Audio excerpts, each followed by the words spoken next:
The space is now the battleground for a modern Cold War between two superpowers, the United States and China. The space race of the 20th century saw the United States and the Soviet Union competing for dominance beyond Earth. Today, the players have changed, but the stakes are higher than ever. This is not just about prestige. Space has become the ultimate stage for geopolitics, economic power, and military advantage. Leading the charge are two giants.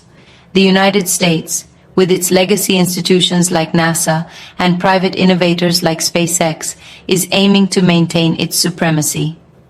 China, with its state-backed space program led by the China National Space Administration, CNSA, is closing the gap rapidly.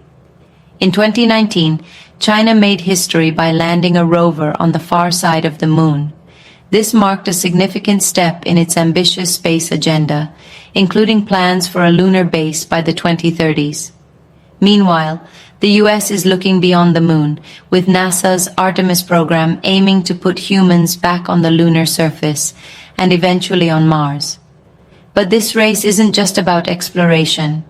It's also about military dominance. Satellites now control everything from communication to navigation, and the ability to disable them could cripple a nation's infrastructure.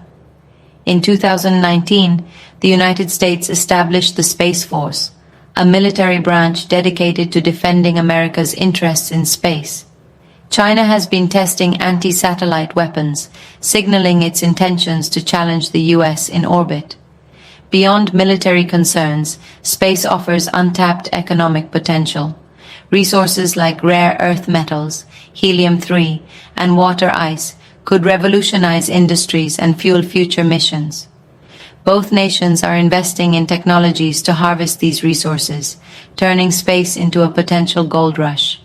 However, this competition comes with risks. Unlike the Cold War of the past, the space domain lacks clear international regulations. Who owns the moon?